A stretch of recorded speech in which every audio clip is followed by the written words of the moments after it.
creating curiosity by asking better questions. This is Shed Talk.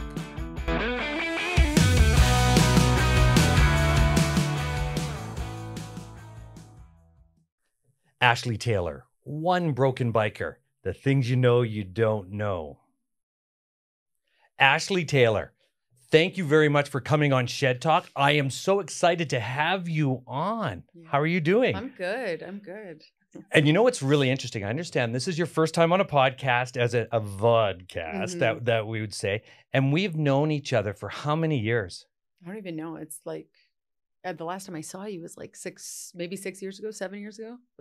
It's been a long time. And then that was at the bar. And it was at the bar at the Kilt. And you were working there at the bar.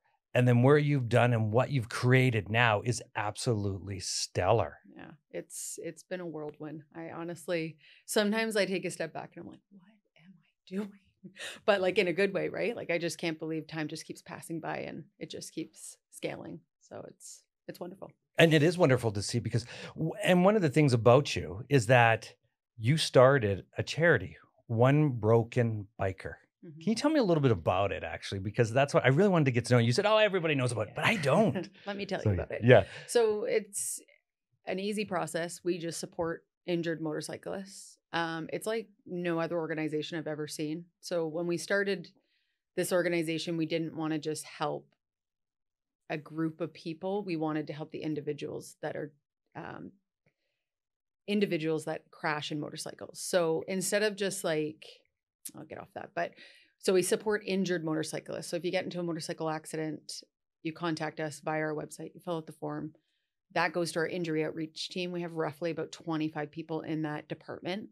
Those people are all volunteers, but they're first responders. So paramedics, doctors, basically EMS, anybody that really kind of understands catastrophic accidents. They make a phone call to either the injured rider, if they can speak to them, or the family member that reported the accident. And then we talk to them in a compassionate way, talk about their accident, basically just tell them that we're here. We understand what you're going through, because motorcycle accidents being catastrophic, it's not like a car accident or a fender bender. It's you've almost lost your life or have a life-altering experience. And then we also offer them a care package. So every person gets a care package sent out to them. And each year we try to increase the amount we donate, but it's a flat rate, I guess. That sounds bad saying flat rate, but this year it's $800 per injured rider. Years prior, I think we started at $200 and then we worked our way up. And the more we raise, the more we just give out. And it's 100% volunteer based. Yeah, it's across Canada. So how did you get involved in this? And like, why? Yeah, why? Why? Well, it's such a unique, because when I look at you and then go back, you don't even look like you ride a bike. Obviously, I do. I'm a bad biker. A bad biker. Do you actually wear the leathers and everything? Yeah, of course I do. Way. Yeah, you got to. Seriously? Yeah. What do you ride? I have a Road Glide right now, which it's a Harley Davidson. It's interesting because it's not actually mine. That's a long story. But the question, okay, so is there actually better bikes like a Honda, Suzuki, or? Oh, that's a podcast in its own. Is it? Okay. Of course. I'm a Harley girl. Like right. I'm right from the heart. My stepdad, who is the reason why we started OBB. So I'll give you some backstory. 2012, I'd got my bike license. So excited. My stepfather was like, if you're going to learn how to ride a motorcycle, it has to be a Harley. And so I'm trying to figure out, okay, am I going to take a motorcycle license? How am I going to make this happen? And then he just kind of turned to me and was like, well, you don't need a motorcycle license to buy a Harley and learn how to ride. And then I'm like, okay. And he's like, let's go. Jump in the car, go right to Harley. I buy a motorcycle. I'd ridden, dirt bikes here and there, but super excited. So get the motorcycle, put a ton of kilometers on. He's teaching me, get my license. And then I think I was getting my first oil change on the bike because I bought a brand new Harley. And then on our way home from picking up the motorcycle, there was a road rage situation where a lady pulled out, brake checked my dad while he was riding. He lost control, sideswiped a horse trailer and went down. I witnessed it on my motorcycle. So I'd pulled over. It was very chaotic on Deerfoot on, it was a Friday, a long weekend of a Friday. It was like, anyways, so Deerfoot's at a halt. He's badly injured, broken back, broken neck, punctured lung. He's in and out. He kind of stood up at one point. You could tell his back was broken, and it's just crazy how you get superpower with that when you're going through a traumatic, accident, because he stands up and you can tell he's badly injured and he's trying to pick his motorcycle up, and it's just like you can see your back is broken, your arm is broken, almost detached at one point. And anyways, he ended up being in the hospital for 4 months with recovery, flatlined multiple times. They were like, it was pretty shocking. I was working at the Berwick. I don't know if you remember that bar. Yeah. And so during the 4 months, I was almost like injured as well, like mentally, because of what I witnessed. And just like, it was a road rage incident. The lady was like mad at me because not even sure. I slowed down too much because I was trying to merge onto Deerfoot, and she honked her horn, and then, ended up getting it in, like having not an argument, but a verbal argument riding down Deerfoot. And then she, just lost it and brake checked him and caused major accident. Did she do the brake check on purpose? Yeah, I guess I can talk about it now because it's done. Like the lawsuit and everything is done. But there was a lawsuit involved. Oh yeah, there was a lawsuit, right. And took 10 years to come to an end for him, and it changed his whole life. Like, oh, for sure it would. Yeah. So while he was in the hospital, I'm getting all over the way. All over. No, and that's fine because it's interesting because how many people actually know? Because here's a guy, a number one, in severe injury and be able to stand up, and then all of a sudden you can see and you're witnessing this, okay? And post-traumatic stress, and here it is, and then on to the next part. So sorry, and keep going. So he's in the hospital for 4 months, just about 4 months, and broken back, broken neck, his left arm, tricep, bicep are severed. He's also got like spleen. I think they removed his spleen. He's got major internal, he's got to go in for surgeries, but then he's flatlining, like we're losing him kind of thing. So they, as they're coming through all of that, I'm in panic mode because it's, weeks we're in this process. And I have a girlfriend, Elizabeth, I worked with her at another bar, and she's like, we should do a fundraiser to help support your family during this time. And it just that became my focus, and it helped with, I would say, the recovery of dealing with my dad in the hospital. And so it got him thinking about, once he started recovering and he was in a full body brace, like he was badly injured.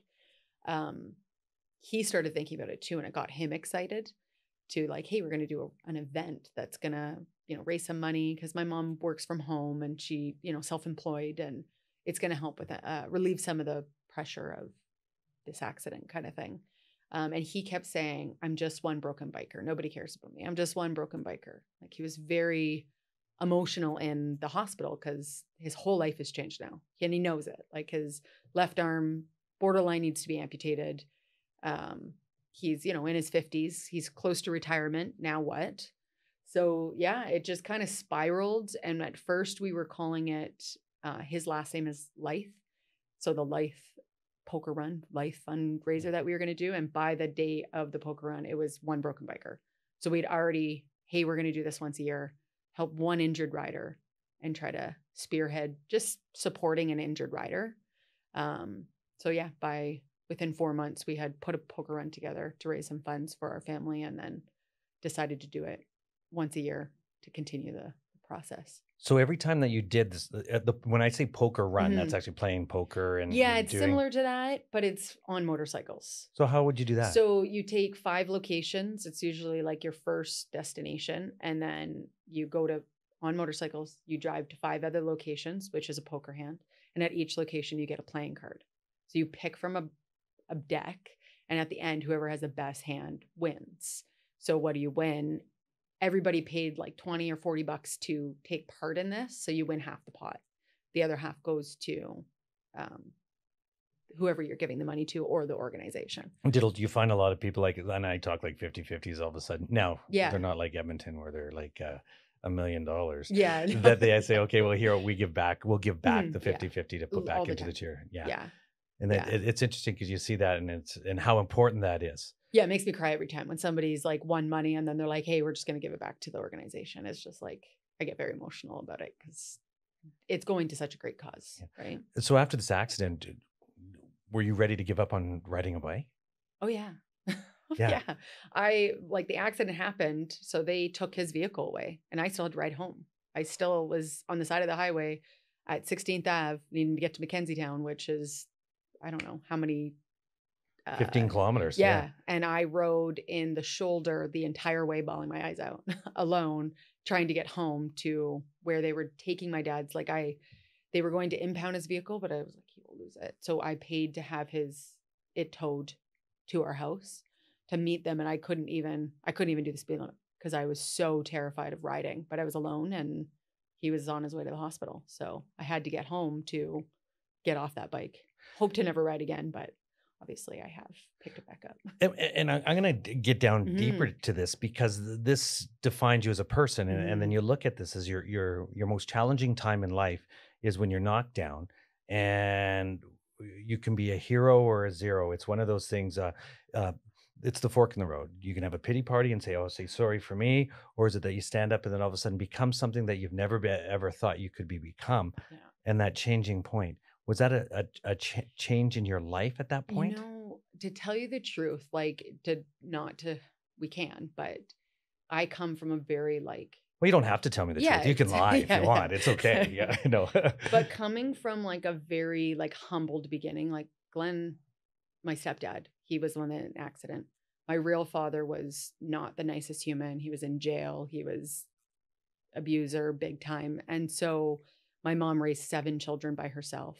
1 passed away, so 6 ended up fully raising them. So, and I'm the youngest. So I really watched as a young child, knowing if you take that pity party, you're not getting anywhere. So I'm a very like with everything I do, half glass full.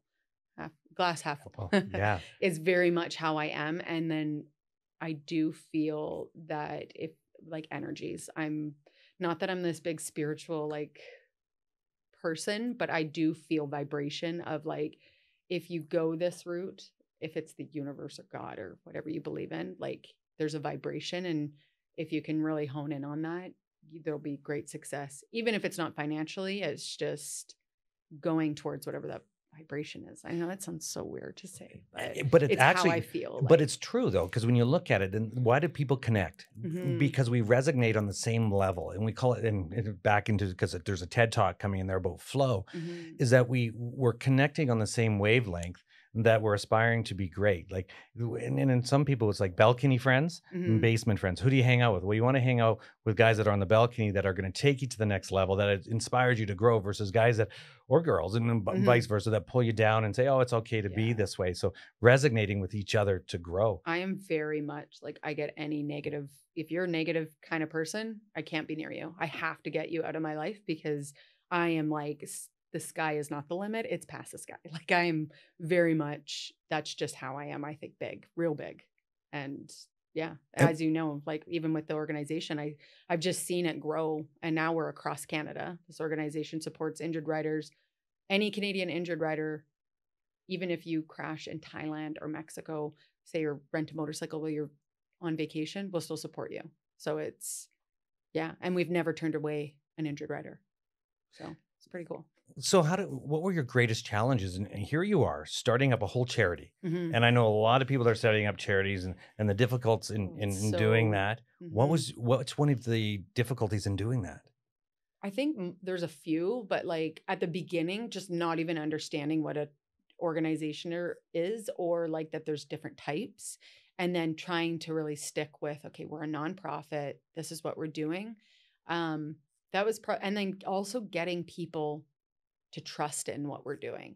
So with any business, any organization, there's always hiccups and like hurdles that you have to overcome. And those hurdles can break you, or you can lose trust with the community. If you lose trust with the community, no matter what kind of business, you're done. So really trying to like educate people on like what we're doing, and that we're one of the good guys, you know, and then getting people involved. Like the team I have right now, there's about 8 of us that are on the board. Some of them are voting, some of them are not, but 8 of us that really run the organization, and they're solid. And if I didn't have them, I'd be nowhere. Like finding the right people to do the job is like, and you don't have to be a biker. Before I was like, oh, you have to be a biker to be a part of this organization. And now I'm like, no, if you're good at something and you want to volunteer, we'll take you. Like, so how did you build the board? Like, okay, so here you are, you're starting the charity. Yeah. Have you ever actually been on a board before? Have you ever started the board before? No. Okay. Let me just like back this up a little bit. So super humbled beginning, thought I would work in the bar for the rest of my life. Honestly, I just did because I knew I just didn't have, I severely dyslexic. I knew that I was like not going to, I just didn't think I know that's like counteracting what I'm saying. I knew there was greatness in me, but I just figured OBB was just going to be this like rocket and I'd have to still just like make money. So I'd work in a bar. That was kind of how I always thought. Obviously things have changed. And so what was that changing moment? Like, when did you realize that aha moment, that lean in moment, that all of a sudden you realized I'm better than I ever thought I could be? There was a moment that I know this sounds silly, but I had committed to working in a bar. And I was just like, that's fine. Because I never want to take money from the organization. And like, I never wanted those donation dollars, or if we could get government grants, I always wanted to give those to the people that are volunteering. I know that sounds weird. I'm volunteering, but then it kind of spiraled. I ended up meeting a lawyer who wanted to volunteer and be a part of our organization. And there's like a cool story with that because he actually knew my dad. And then it just kind of spiraled. He was like, hey, I want to support you and give you guys a motorcycle so that you can raise more funds. And then now I actually work for him. So that's kind of interesting in its own, but then continuing on and just knowing like there's more, and I don't know. And I look at this, and that's where Shed Talk comes into play, is the things you know that you don't know. Mm-hmm. And you don't know if you ask better questions where you're at in time and your life right now to say, okay, wait a second, I can ask a better question. And all of a sudden that person you meet all of a sudden opens up a door you never even knew you 100%. had. And I actually think, like, back to vibration too, opportunity is everywhere. There is opportunity everywhere. It's just start looking for it, because it can be small opportunities. It can be financial opportunities. It can be just growth opportunities, but they are everywhere. And I think now the more that I lean into that, I see it more clearly that you can grow and continue, like even OBB, like continue to grow it and continue to make it big. And we just lean into the opportunities that are given to the organization. And we just honestly, like, there's been so many hurdles, but now it's just like this well-oiled machine that we just, again, we haven't turned down an injured rider. We've helped 836 injured and almost $600,000 donated out. And that's basically only in the last 4 years, because the first few years were just 1 or 2 injured riders here and there. And then in 2017, we decided, hey, let's make this bigger. Like, we're getting more than 1 injured rider. Like, originally when we started this, we just wanted to help 1 person a year. Let's just do a good karma thing and raise some funds, and then we'll just donate it to 1 injured rider. And then in 2017, we were like, holy crap, we're getting way too many people inquiring to get support from us. And then we just were like, hey, let's make an online form that's filled out. We'll vet them, make sure that they have proof of accident, kind of do the process from there. And now last year we helped 138 just last year. And how do they find you? Like, on our website, you just go to our website and then you fill out the form. We had before where it's like, you could call me or you could text me, and then it was just like, I can't control that. So creating process and flow. So creating the process of report an injured rider goes to the website.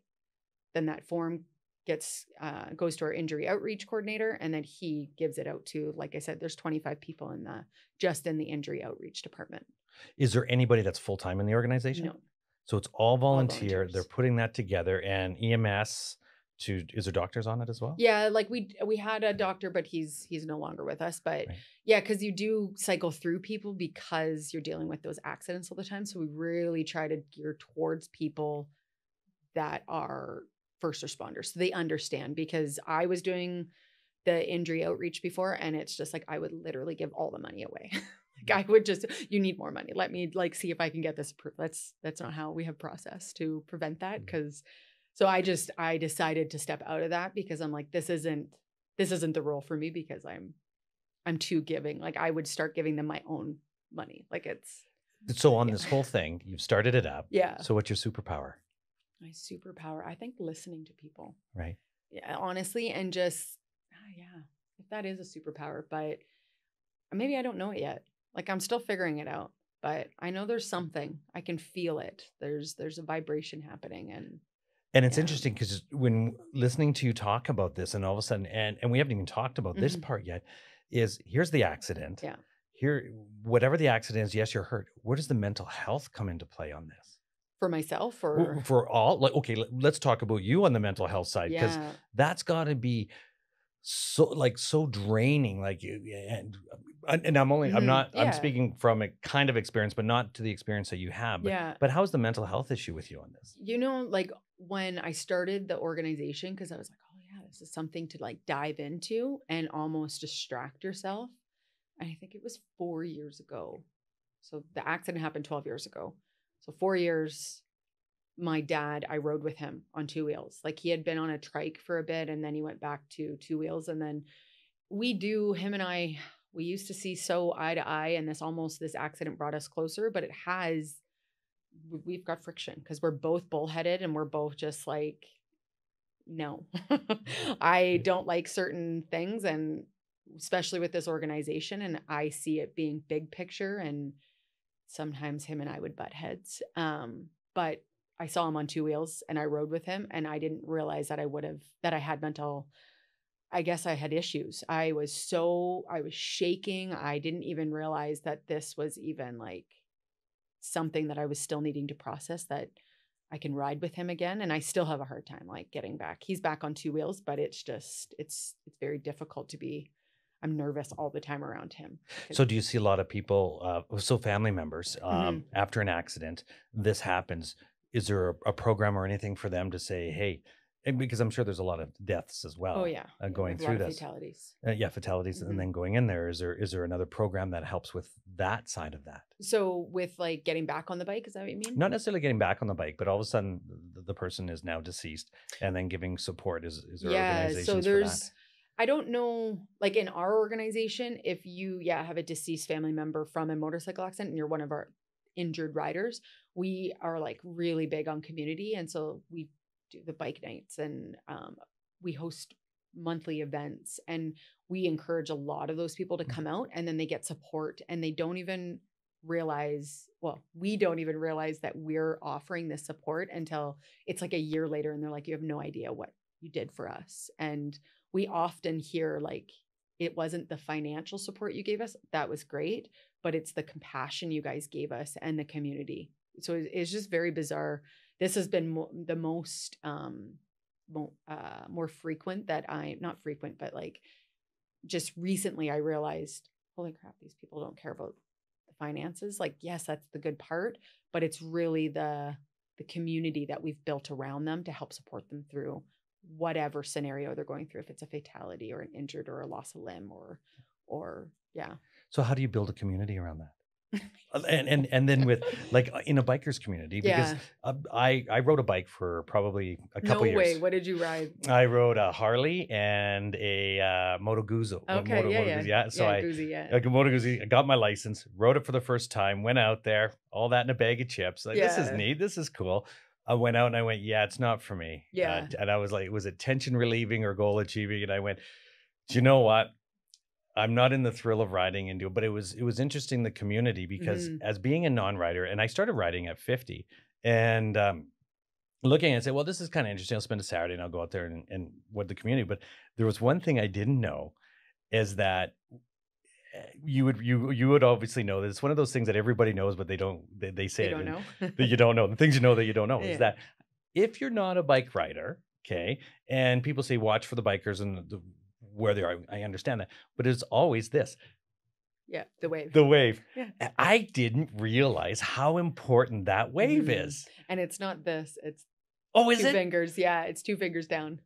Oh man. And it's is really like, who is that guy? So it's two fingers down. Yeah. So what's the one the movie where he had the two fingers up? What movie was that with the could have been Dumb and Dumber. Dumb and Dumber. I can't even remember. I think it was Winston Churchill, Yeah. the Okay. bad one there. But no, it was yeah. So you always had to wave. So it was, I guess, two hands. Yeah. And here I am. Hey, how you doing? Yeah.